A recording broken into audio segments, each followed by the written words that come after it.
아들이 그랬습니다. 아버지, 나오지 않으셔도 됩니다. 고시원입니다.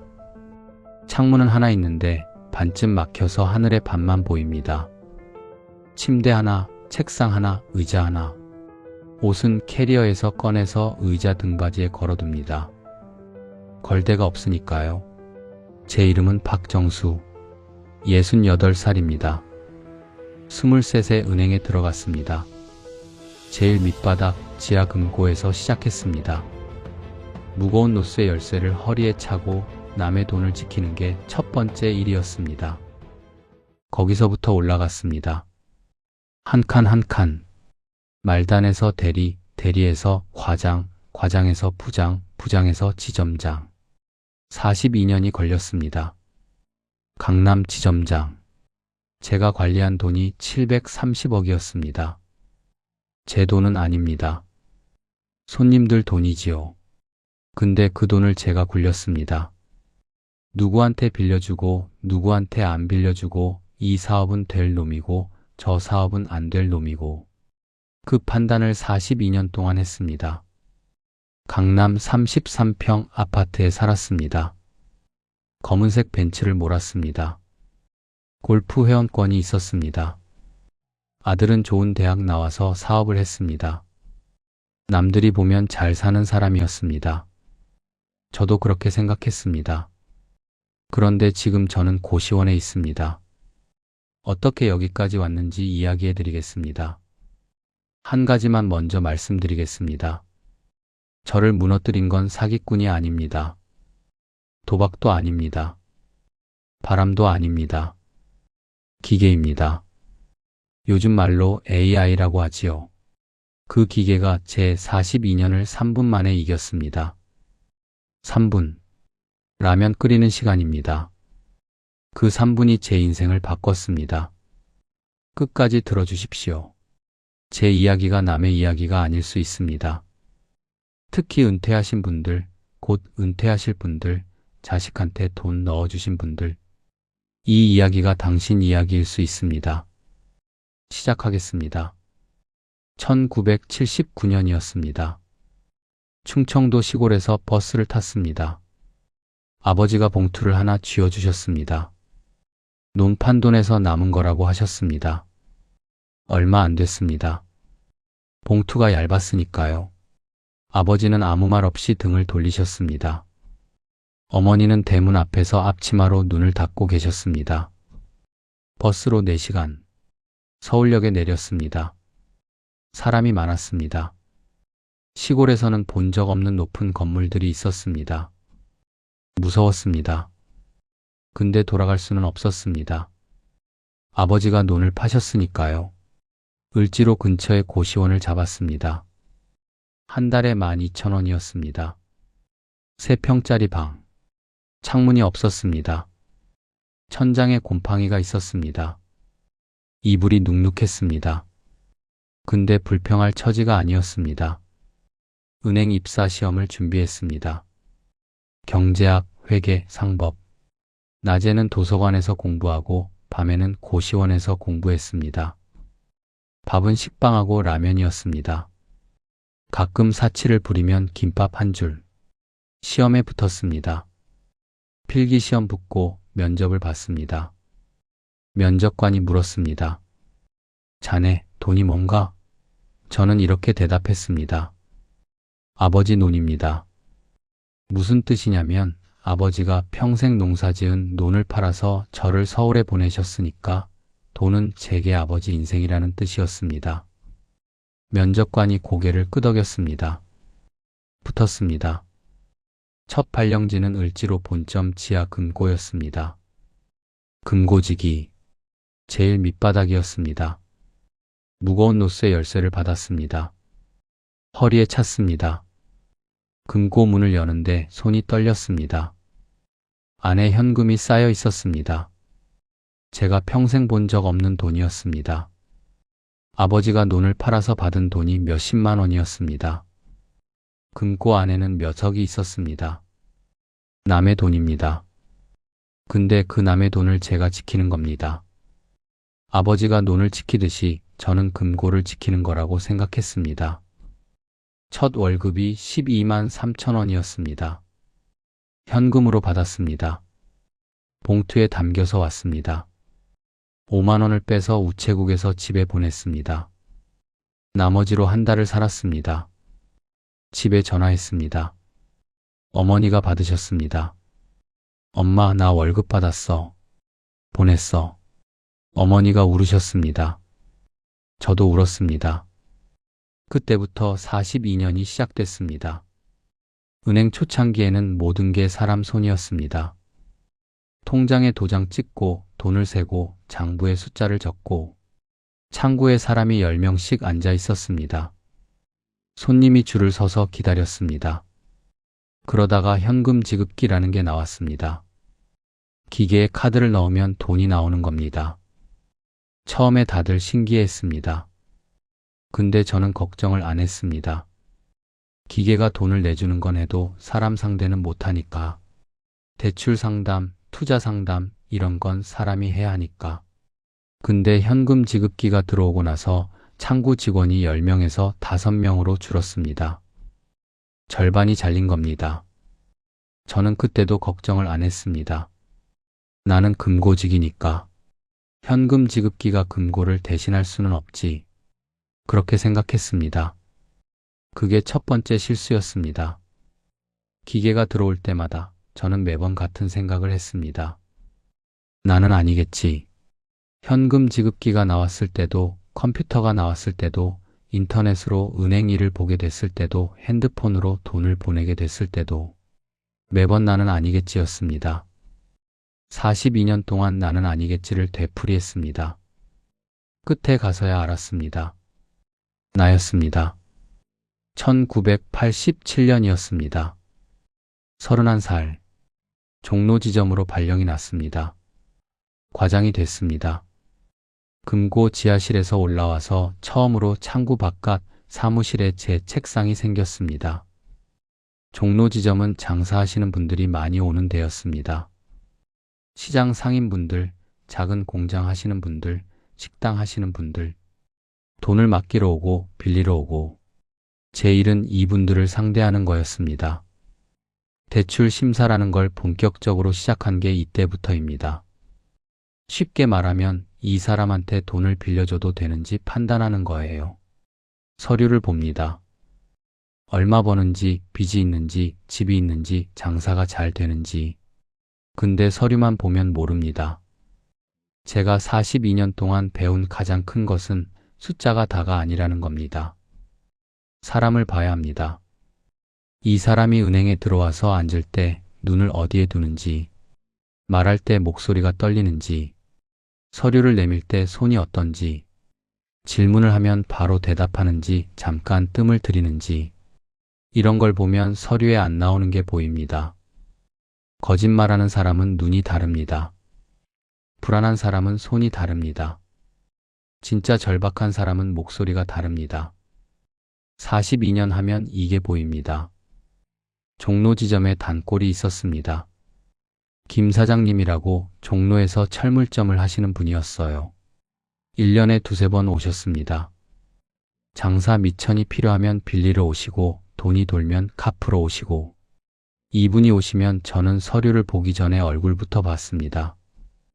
얼굴이 밝으면 장사가 되는 거고 어두우면 안 되는 겁니다. 한 번은 김 사장님이 오셨는데 얼굴이 어두웠습니다. 서류를 내밀었는데 서류상으로는 문제가 없었습니다. 매출도 나쁘지 않고 빚도 적당하고. 근데 얼굴이 안 좋았습니다. 제가 물었습니다. 사장님, 무슨 일 있으세요? 한참을 망설이다가 말씀하시더군요. 아들이 사고를 쳤어요. 빚 보증을 잘못 썼는데 7천만 원이에요. 서류에 안 나오는 이야기였습니다. 아들 빚 보증은 김 사장님 이름으로 안 돼 있으니까 서류에는 안 뜹니다. 근데 저는 알아낸 겁니다. 얼굴을 보고. 이게 사람이 하는 일입니다. 그때 또 있었습니다. 박 사장님이라고 남대문에서 옷 장사를 하시는 분. 이분은 서류가 아주 깨끗했습니다. 매출 좋고 빚 없고 신용 좋고 컴퓨터로만 보면 최고 등급이었습니다. 근데 이분이 대출 상담을 하러 왔을 때 제가 느낌이 안 좋았습니다. 말이 너무 매끄러웠어요. 준비를 너무 잘 해온 거예요. 질문을 하면 대답이 너무 빨랐어요. 마치 미리 다 적어온 것처럼. 찝찝했습니다. 조금 더 알아봤습니다. 알고 보니 이분이 장부를 꾸민 거였습니다. 매출이 실제보다 부풀려져 있었습니다. 컴퓨터는 장부에 적힌 숫자만 보니까 모릅니다. 근데 사람은 느낌으로 압니다. 이 두 가지가 제 일의 핵심이었습니다. 숫자 뒤에 있는 사람을 읽는 것, 서류에 없는 사연을 알아내는 것. 이건 컴퓨터가 못하는 거라고 저는 믿었습니다. 42년 동안 그렇게 믿었습니다. 1990년에 결혼을 했습니다. 같은 은행 창구에서 일하던 사람이었습니다. 이 사람이 웃는 게 예뻤습니다. 점심시간에 같이 밥을 먹다가 어느 날 용기를 내서 주말에 시간 되세요? 했습니다. 그게 시작이었습니다. 1992년에 아들이 태어났습니다. 병원에서 아들을 처음 안았을 때 세상에서 이렇게 가벼운 게 이렇게 무거울 수 있구나 싶었습니다. 3kg 남짓한 아이가 제 인생 전부의 무게였습니다. 아내는 아이 때문에 은행을 그만뒀습니다. 저 혼자 벌었습니다. 넉넉하지는 않았지만 부족하지도 않았습니다. 매달 월급이 꼬박꼬박 나왔으니까요. 그러다 1997년이 왔습니다. IMF. 나라가 흔들렸습니다. 은행도 흔들렸습니다. 거래처 사장님들이 하나둘 무너졌습니다. 김 사장님 철물점도 어려워졌습니다. 지점장님 한 달만 더 주세요. 이런 전화가 매일 왔습니다. 근데 저도 어쩔 수 없었습니다. 위에서 회수하라고 하니까요. 빌려준 돈을 돌려받아야 은행이 살았습니다. 그때 제 옆자리에 있던 동료가 잘렸습니다. 구조조정이라고. 한꺼번에 직원 3분의 1이 나갔습니다. 저는 남았습니다. 실적이 좋았으니까요. 근데 남은 사람도 편하지 않았습니다. 나간 사람 뒤치다꺼리를 해야 했으니까요. 1997년에 배운 게 있습니다. 칼은 아무나 벨니다. 잘하는 사람이든 못하는 사람이든 칼이 오면 벨 수 있습니다. 그때 살아남은 건 운이었습니다. 실력도 있었겠지만 운이 반이었습니다. 그때 저는 이렇게 생각했습니다. IMF도 살아남았는데 나는 뭐든 견딜 수 있다. 이게 두 번째 실수였습니다. IMF는 지나가는 태풍이었습니다. 기계는 태풍이 아닙니다. 지나가지 않습니다. 한 번 오면 안 갑니다. 근데 그때는 몰랐습니다. 2023년에야 알았습니다. 2005년 49살 강남 지점장이 됐습니다. 강남 지점이면 은행 안에서 제일 좋은 자리 중 하나입니다. 돈이 많은 손님이 오는 데니까요. 예금이 많고 대출이 크고 숫자가 큽니다. 숫자가 크면 실적이 좋고 실적이 좋으면 대우가 좋습니다. 지점장 방이 따로 있었습니다. 마호가니 책상, 가죽 의자, 창밖으로 강남 거리가 내려다 보였습니다. 책상 위에 황동 명패가 있었습니다. 지점장 박정수.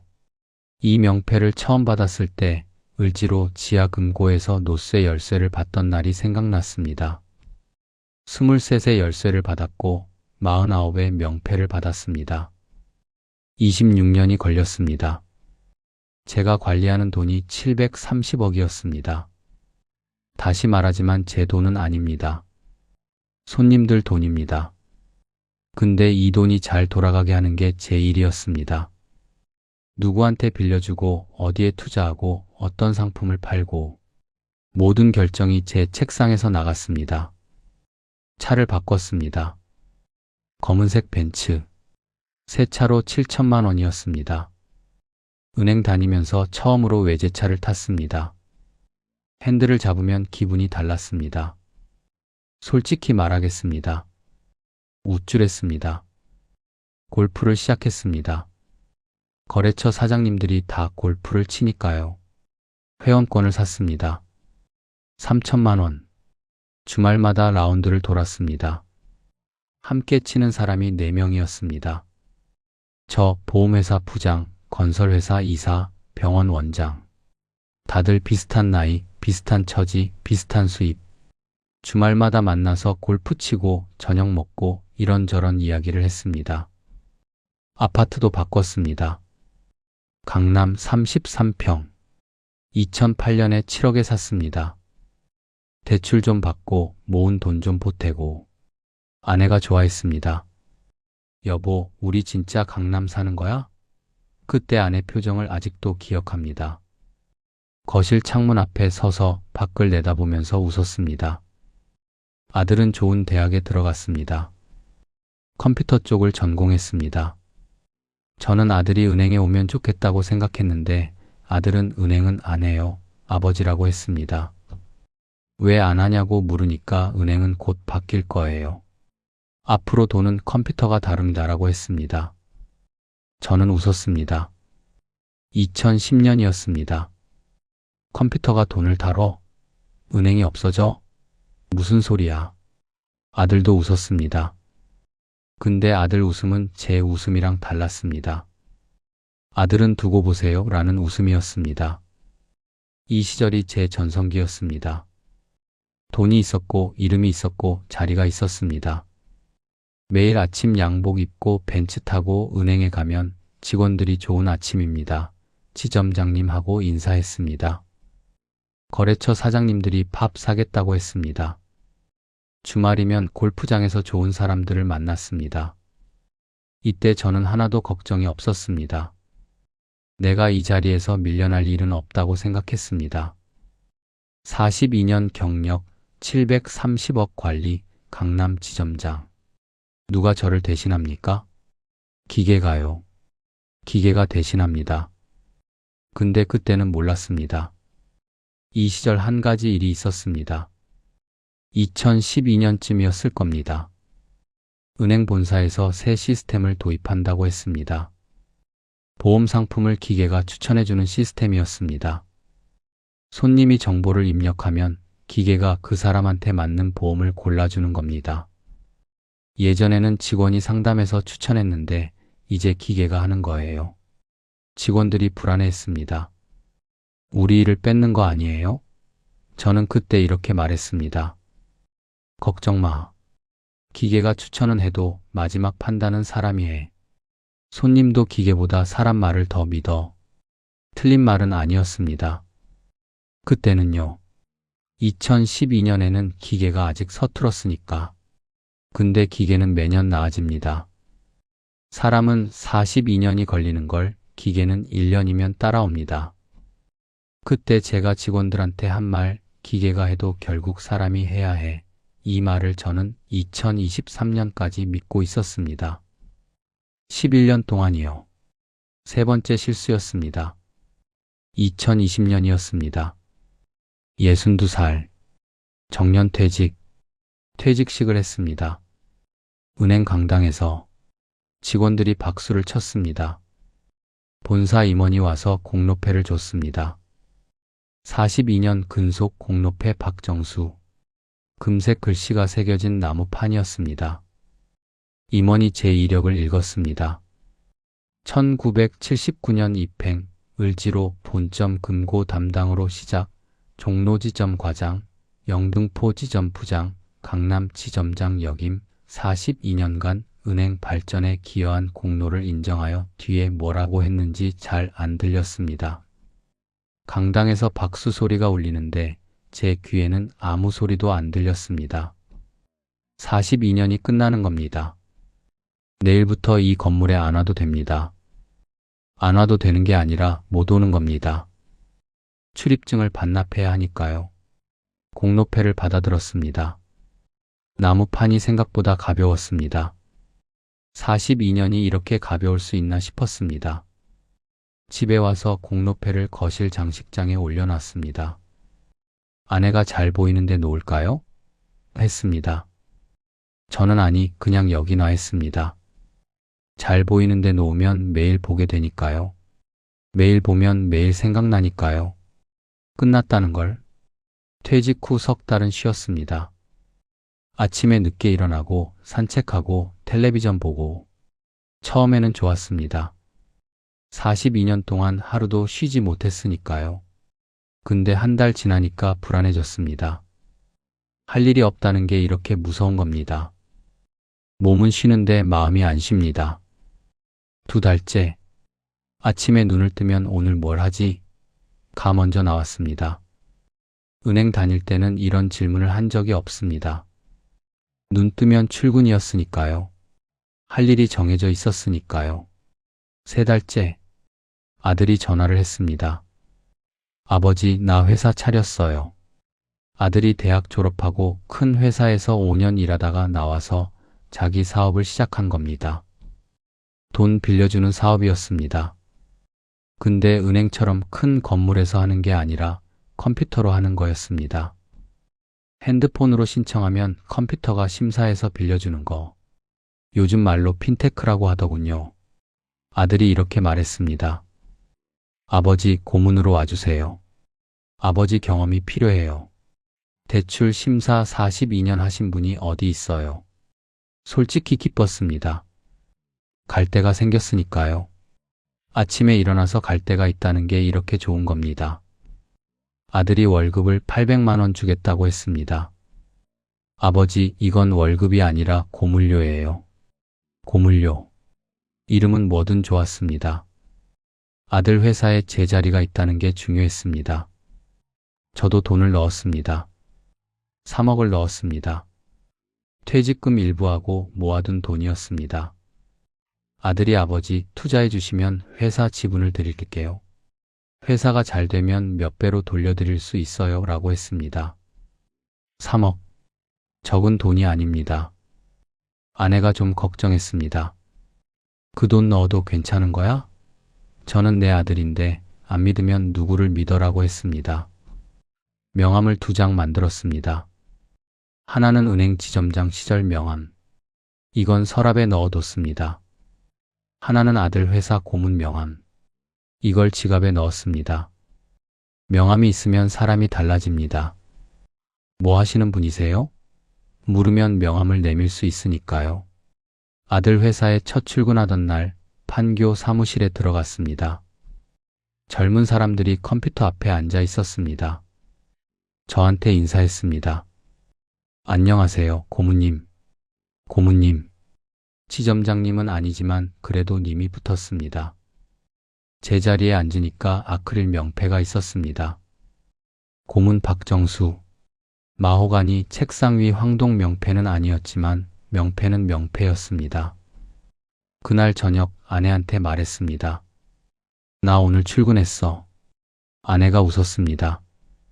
저도 웃었습니다. 오랜만에 웃었습니다. 이때까지만 해도 괜찮았습니다. 아직 기계를 몰랐으니까요. 2023년 3월이었습니다. 아들 회사가 커졌습니다. 직원이 7명에서 25명이 됐습니다. 투자를 받아서 사무실도 넓혔습니다. 근데 제 방은 오히려 줄었습니다. 원래 쓰던 회의실을 반으로 나눠서 왼쪽에 젊은 직원 3이 들어왔습니다. 칸막이 하나 사이에 두고 왼쪽에서는 키보드 소리가 나고 오른쪽에서 저는 신문을 읽었습니다. 아들이 미안하다고 했습니다. 아버지, 큰 데로 이사하면 방 따로 만들어 드릴게요. 저는 괜찮다고 했습니다. 명패만 있으면 됐으니까요. 아침 9시에 출근하면 커피 한 잔 타서 앉습니다. 아들이 보내주는 서류를 읽습니다. 이 사람한테 돈을 빌려줘도 되는지, 이 사업은 괜찮은지 제 경험으로 의견을 적어서 아들 책상에 올려놓습니다. 점심은 아들이랑 먹거나 혼자 김밥집에 가고 오후 3시쯤이면 할 일이 없어서 슬슬 나왔습니다. 그래도 괜찮았습니다. 고문이란 게 매일 바쁜 자리는 아니니까요. 9월이었습니다. 아들이 직원을 다 모았습니다. 회의실에 25명이 꽉 찼습니다. 저만 65이었습니다. 아들이 화면을 켜더니 말했습니다.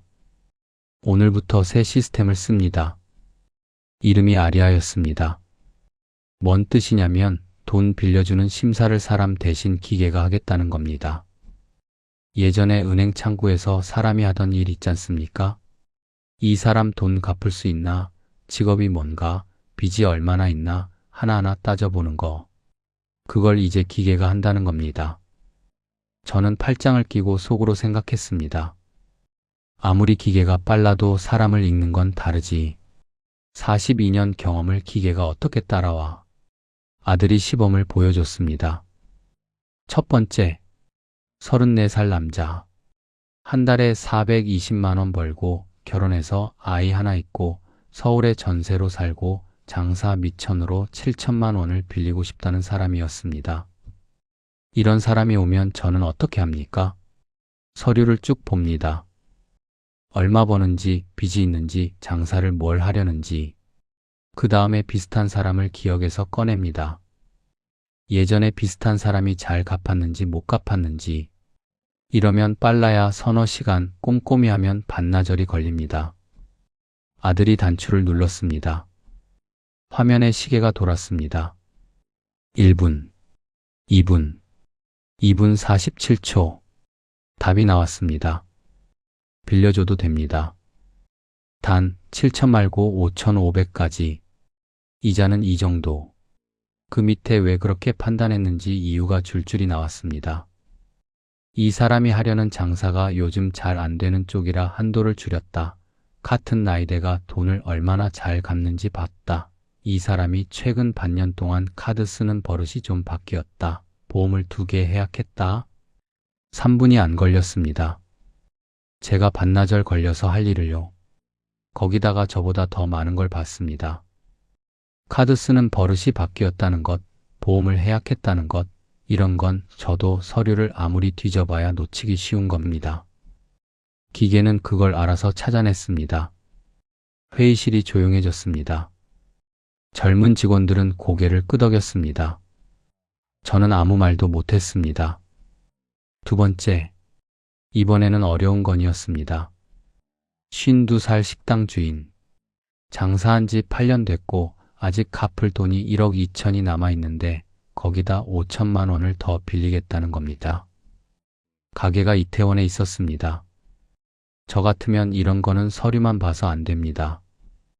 이태원이 요즘 어떤지, 그 골목에 사람이 다니는지, 주인이 직접 하는 가게인지 직접 가보지 않으면 모릅니다.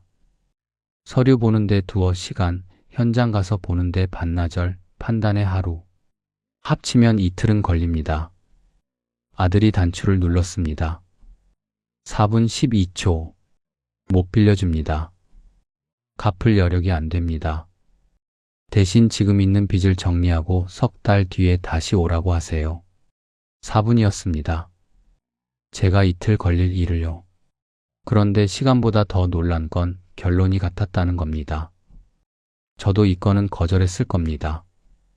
42년 경험으로 이틀 걸려서 내릴 판단을 기계가 4분 만에 똑같이 낸 겁니다.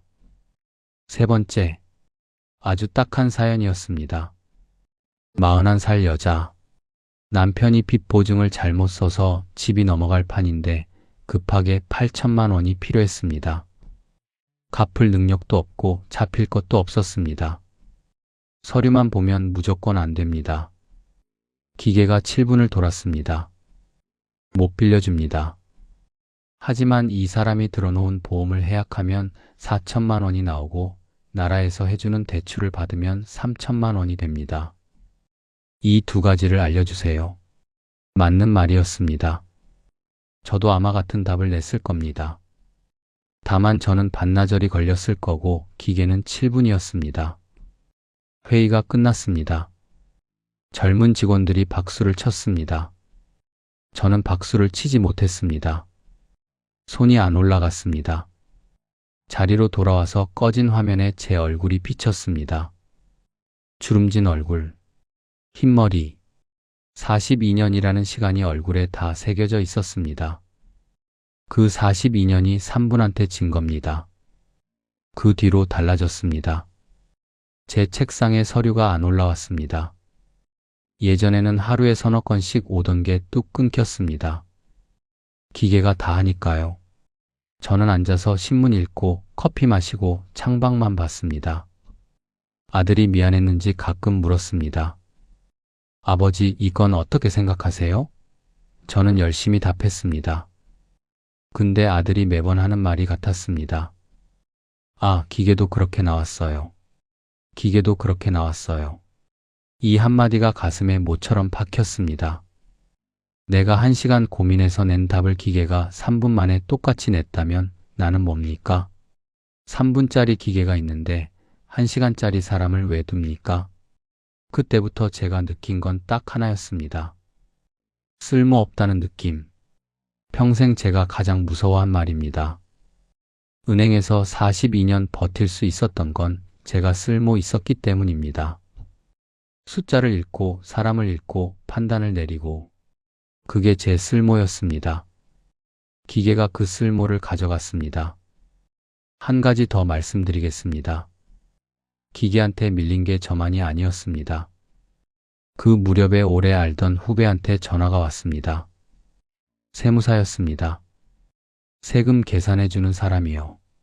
이 친구가 그러더군요. 형, 나도 요즘 일이 없어요. 세금 신고를 기계가 다 해요. 사장님들이 예전에는 나한테 맡기던 걸 이제 컴퓨터로 직접 해요. 한 달에 10,000원이면 되는데 나한테 맡기면 50만 원이니까. 이 친구 사무실에 오던 손님이 10에서 3로 줄었답니다. 동네 변호사 한 분도 비슷한 말을 했습니다. 요즘 사람들이 간단한 법률 상담을 기계한테 물어봐요. 계약서도 기계가 만들어줘요. 공짜로. 나한테 오는 사람이 확 줄었어요. 의사도 그랬습니다. 동네 내과 원장님. 검사 결과를 기계가 읽어주는 시대가 됐다더군요. 사진을 기계가 보고 이상한 데가 있으면 표시를 해주고 원장님 말이 내가 30년 봐온 것보다 기계가 더 정확할 때가 있어. 세무사, 변호사, 의사 다들 비슷한 말이었습니다. 기계가 더 빠르고 더 싸고 더 정확하다고. 그래서 사람이 밀려나고 있다고. 나중에 아들이 이런 이야기를 해줬습니다. 어느 유명한 사업가가 이런 말을 했답니다. 기계가 사람 일자리를 뺏는 순서가 있다. 제일 먼저 사무실에서 서류 다루는 사람이 밀려난다. 그 다음 돈 다루는 사람. 그 다음 세금하고 법 다루는 사람. 그 다음 병원. 비싼 월급 받는 사람부터 밀려난다. 왜냐하면 그 자리를 기계로 바꾸면 회사가 제일 많이 아끼니까. 돈 다루는 사람. 그게 접니다. 42년 동안 돈을 다뤘습니다. 그 자리가 제일 먼저 기계로 바뀌는 자리였던 겁니다. 사무실에 앉아서 창밖을 보면 젊은 사람들이 걸어 다녔습니다. 후드티 입고 운동화 신고. 저는 양복에 넥타이를 메고 앉아 있었습니다. 이 사무실에서 양복 입는 사람은 저 하나였습니다. 그때 알았습니다. 기계한테 진 게 아니라 시대한테 진 겁니다. 2024년 4월이었습니다. 벚꽃이 피던 날, 아들이 전화했습니다. 아버지, 내일 점심 같이 드실래요? 목소리가 평소보다 조심스러웠습니다. 아들 목소리를 30년 넘게 들어온 아버지가 그걸 모르겠습니까? 뭔가 할 말이 있구나 싶었습니다. 다음날 낮 12시, 회사 근처 일식집, 아들이 먼저 와 있었습니다. 제가 좋아하는 광어하고 연어 초밥을 시켰습니다. 아들이 이걸 기억하고 있다는 게 고마웠습니다. 밥을 먹으면서 이런저런 이야기를 했습니다. 손녀가 유치원에서 상 받았다더라. 며느리가 요리를 배운다더라. 그러다 아들이 젓가락을 내려놨습니다. 아버지, 회사 이야기 좀 할게요. 그래. 아버지가 고문으로 오신 지 1년 반 됐잖아요. 그렇지. 그동안 아버지한테 정말 많이 배웠어요. 저는 가만히 들었습니다. 좋은 말을 먼저 하면 그 다음에 안 좋은 말이 오는 겁니다.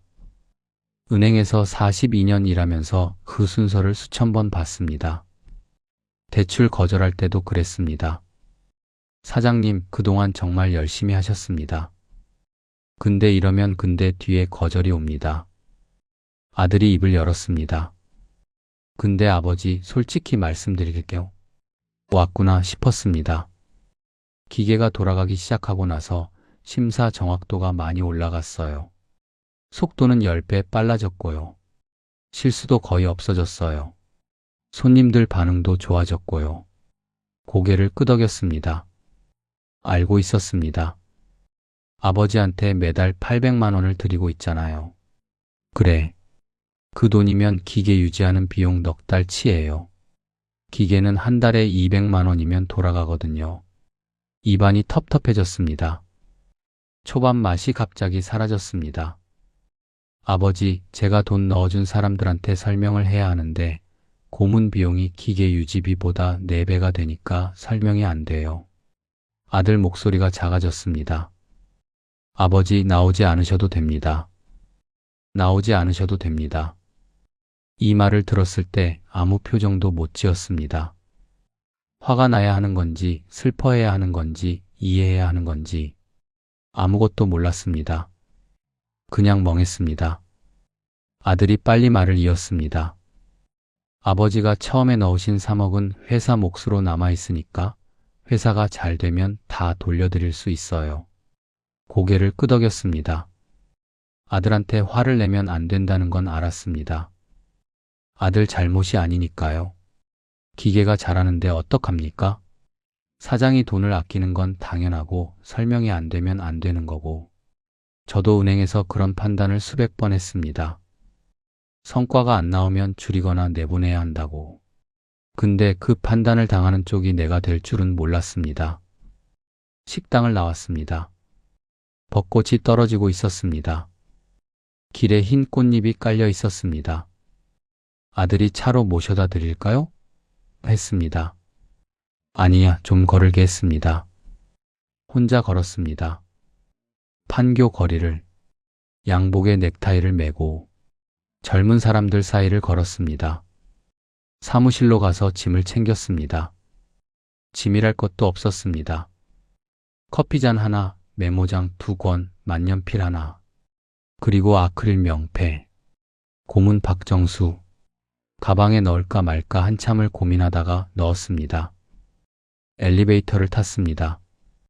거울에 제 모습이 비쳤습니다. 양복 입은 66살 남자. 은행 다닐 때 이 양복이 갑옷이었습니다. 이걸 입으면 뭐든 할 수 있는 사람이었습니다. 근데 지금은 그냥 늙은 남자였습니다. 기계한테 자리를 뺏긴 늙은 남자. 1층 로비를 걸어 나오는데 눈물이 나올 것 같았습니다. 참았습니다. 사람이 있었으니까요. 차에 타서 시동을 걸고 주차장을 나오는데 그때 터졌습니다. 핸들을 잡고 울었습니다. 소리는 안 냈습니다. 눈물만 흘렀습니다. 집에 가서 아내한테 뭐라고 할까? 나 잘렸어? 아들한테? 기계한테 밀려서 아들한테 잘렸다고? 한참을 주차장에 앉아 있었습니다. 30분은 됐을 겁니다. 그 다음 날부터 출근할 데가 없었습니다. 아침에 눈을 뜨면 7시. 42년 습관이 안 깨집니다. 양복을 입으려다가 멈춥니다. 갈 데가 없으니까. 평상복을 입고 거실에 앉습니다. 아내가 밥 먹어요 합니다. 밥을 먹고 앉아 있습니다. 뭘 하지? 이 세 글자가 머릿속에서 안 떠났습니다. 42년 동안 하루도 안 쉬고 일했습니다. 토요일에도 명절에도 아이 돌잔치 날에도 은행에 나갔습니다. 그런 사람이 갑자기 할 일이 없어진 겁니다. 텔레비전을 켭니다. 뉴스를 봅니다. 기계가 이것도 한다, 저것도 한다. 뉴스마다 기계 이야기입니다. 은행 직원이 줄었다. 세무사 사무실이 문 닫았다. 법률 상담을 기계가 한다. 병원에서 기계가 검사 결과를 읽는다. 전화를 했습니다. 후배 세무사한테. 너 요즘 어때? 형, 안 좋아요.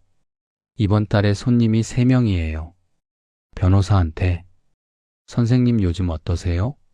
박 지점장님, 저도 곧 사무실 뺄 것 같아요. 내과 원장님한테. 원장님, 환자 많으세요? 줄었어요. 다들 같은 이야기였습니다. 기계가 들어오고 사람이 밀려나고 있다고. 그 순서가 이랬습니다. 제일 먼저 사무실에서 서류 정리하는 사람들, 그 다음 저처럼 돈 다루는 사람들, 그 다음 세금, 법, 그 다음 병원, 그 다음 컴퓨터 만드는 사람들까지 순서대로 밀려나고 있었습니다. 도미노처럼요. 첫 번째 패가 쓰러지면 두 번째, 세 번째. 저는 두 번째 패였습니다. 이미 쓰러진 패.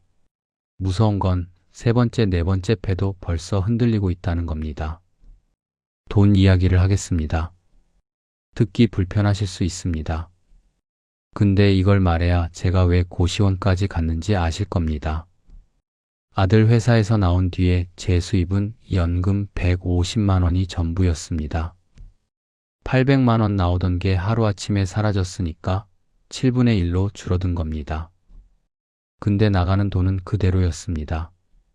강남 아파트 관리비가 한 달에 40만 원 넘게 나왔습니다. 벤츠 유지비, 보험이랑 기름값이랑 합치면 100만 원. 골프 회원권 유지비 20만 원. 아내 생활비, 밥값, 전화비 이것저것 합치면 한 달에 300만 원은 있어야 숨을 쉴 수 있었습니다. 수입은 150, 나가는 돈은 300. 매달 150만 원씩 모자라는 겁니다. 3억이 있긴 했습니다. 아들 회사에 넣은 3억. 근데 이건 현금이 아니었습니다. 회사가 잘 되면 돌려받을 수 있는 돈이고 안 되면 못 받는 돈입니다. 당장 꺼내 쓸 수가 없었습니다. 통장 잔고가 줄기 시작했습니다. 퇴직하면서 받은 퇴직금 5천만 원. 매달 150만 원씩 빠져나가면 33개월, 한 3년이면 바닥입니다. 처음 석 달은 버텼습니다. 곧 뭔가 될 거라고 생각했습니다. 다른 데서 고문 자리가 올 수도 있고 아는 사람이 일을 소개해 줄 수도 있고 아는 사람들한테 나 요즘 좀 쉬고 있다 정도는 돌려 말했습니다. 연락이 안 왔습니다. 은행 다닐 때는 전화가 쉴 새 없이 왔습니다. 지점장님, 팝 한번 하시죠. 지점장님, 골프 한 라운드 어떠세요? 퇴직하고 나서도 한동안은 왔습니다. 근데 아들 회사에서까지 나왔다는 소식이 퍼지니까 전화가 뚝 끊겼습니다. 그때 알았습니다. 전화가 온 건 나한테 온 게 아니라 지점장한테 온 거였다는 걸. 직함이 없으면 저는 전화 한 통 안 오는 사람이었습니다. 6달째. 통장이 2천만 원 밑으로 떨어졌습니다. 아내가 눈치를 챘습니다. 여보, 좀 줄여야 하는 거 아니에요? 첫 번째로 간 게 차였습니다. 검은색 벤츠.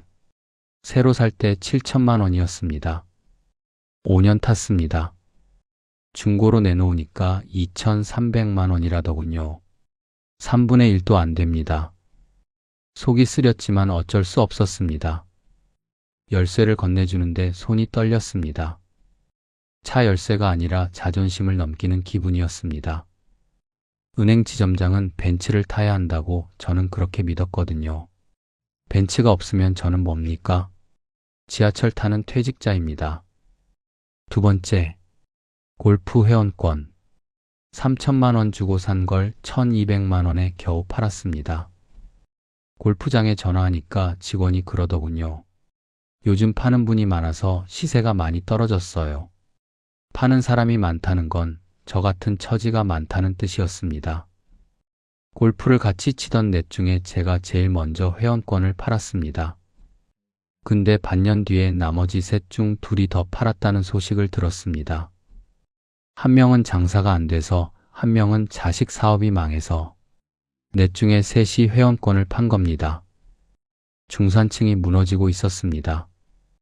저만 그런 게 아니었습니다. 세 번째, 아파트. 이게 제일 아팠습니다. 강남 33평. 2008년에 7억에 샀습니다. 2024년에 시세가 18억이었습니다. 아내가 울었습니다. 여기서 아이도 키우고 손녀도 여기서 봤는데 저도 울고 싶었습니다. 근데 계산이 안 맞았습니다. 이 집에 사는 것만으로 한 달에 200만 원 가까이 나갔습니다. 연금 150으로는 관리비도 못 내는 겁니다. 팔았습니다. 17억 5천에 팔렸습니다. 급하게 팔면 깎입니다. 세금 떼고 이런저런 비용 빼고 손에 쥔 돈이 약 14억이었습니다. 경기도에 18평짜리 빌라를 전세로 얻었습니다. 보증금 2억, 강남 33평에서 경기도 18평, 절반도 안 되는 크기였습니다. 이삿짐을 옮기는데 살림이 안 들어갔습니다. 소파를 버렸습니다. 식탁을 바꿨습니다. 옷장 하나를 빼야 침대가 들어갔습니다. 이사 첫날 밤, 좁은 방에 누워서 천장을 봤습니다. 강남 아파트 천장은 높았습니다. 여기는 손을 뻗으면 닿을 것 같았습니다. 아내가 옆에서 조용히 울었습니다.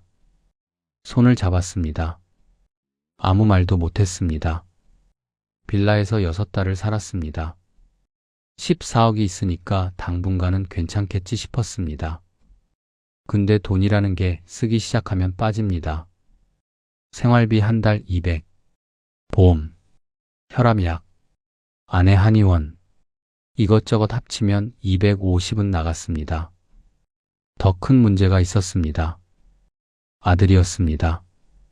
아들 회사가 흔들리기 시작했습니다. 2024년 하반기에 경기가 안 좋아지면서 돈줄이 끊겼습니다.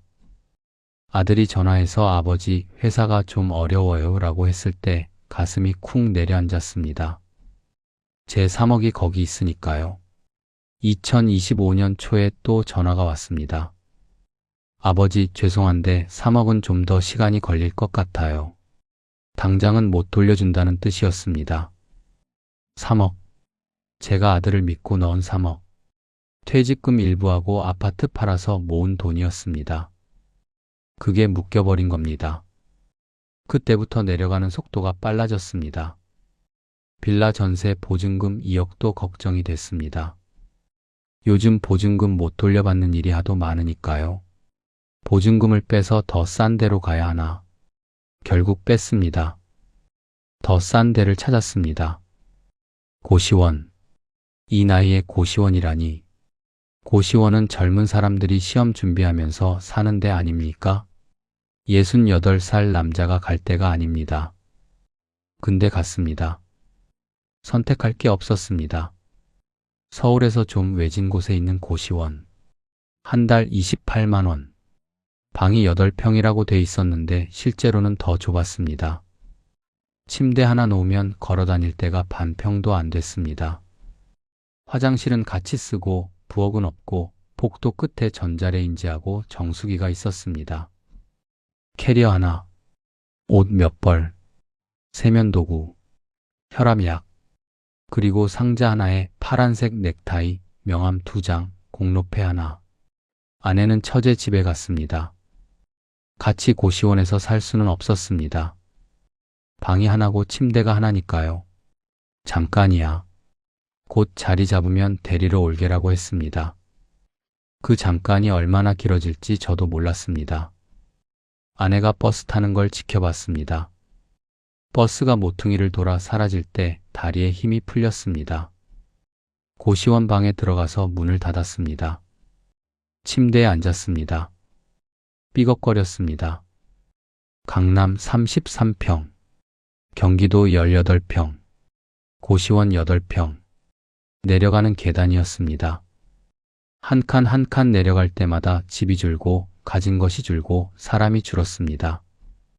계단 끝이 어딘지 저도 몰랐습니다. 새벽 5시에 눈이 떠집니다. 42년 동안의 습관입니다. 은행 다닐 때 매일 5시에 일어났습니다.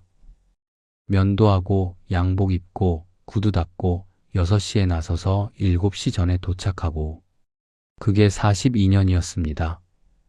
그만둔 지 4년이 됐는데 몸은 아직 5시에 깨웁니다.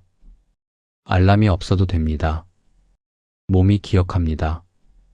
눈을 뜨면 천장이 보입니다. 하얀 천장. 아니, 하였던 천장.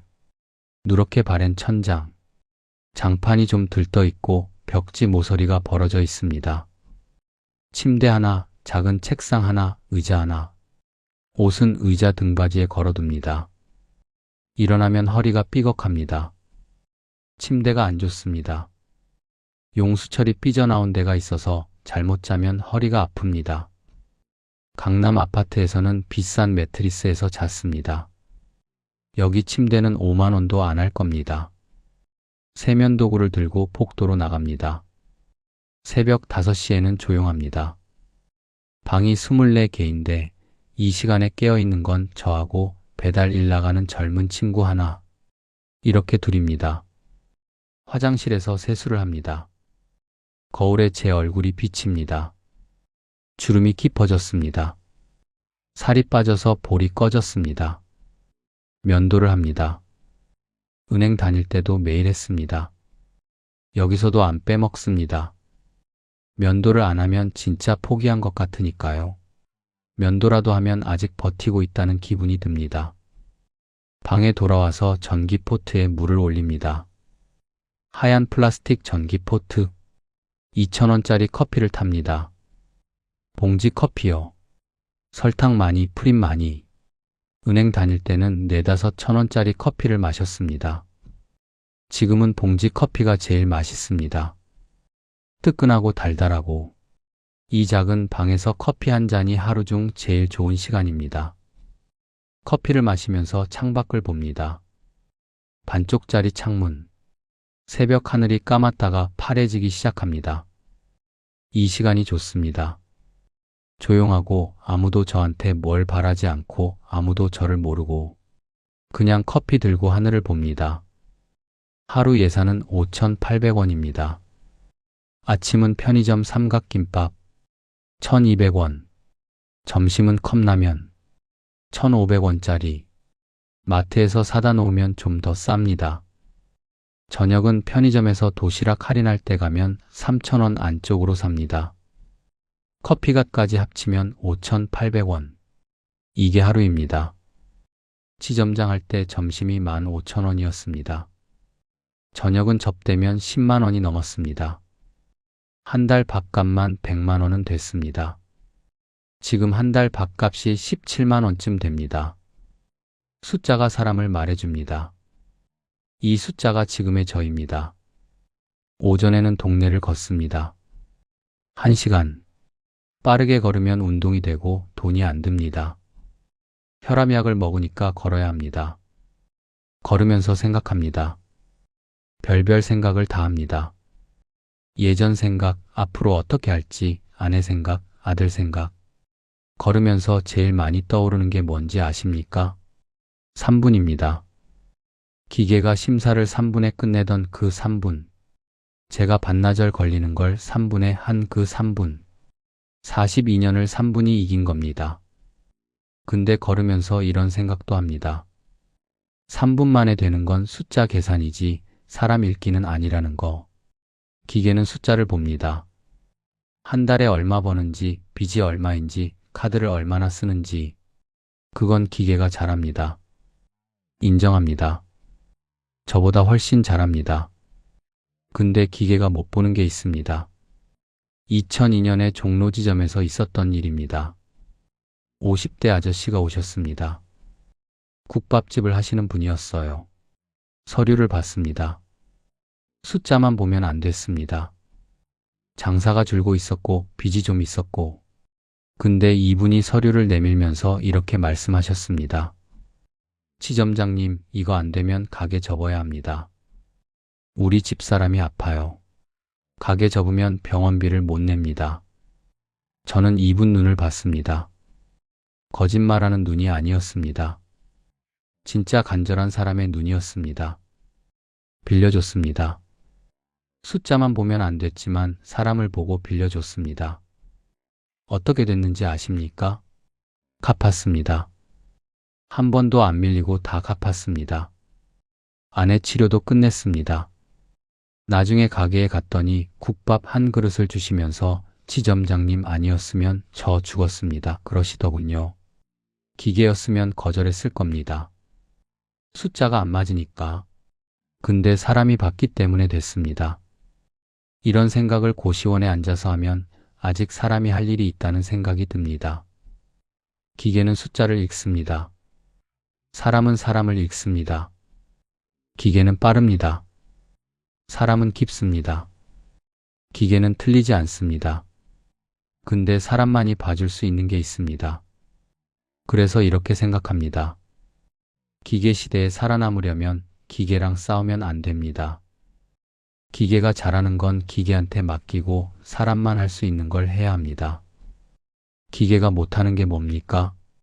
눈을 보는 것, 마음을 읽는 것, 괜찮아요, 한번 해보세요 라고 말해주는 것, 숫자에 없는 사정을 헤아리는 것, 이건 기계가 못합니다. 앞으로도 한동안은 못할 겁니다. 요즘 새로 나온 말이 있더군요. 아들이 알려줬습니다. 기계를 부리는 사람. 쉽게 말하면 기계가 계산하고 정리한 걸 가져다가 거기에 사람의 판단을 얹어서 마지막 결정을 내리는 사람입니다.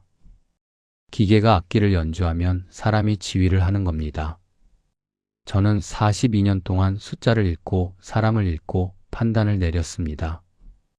기계가 숫자를 대신 읽어준다면 저는 사람을 읽는데 힘을 쏟으면 됩니다.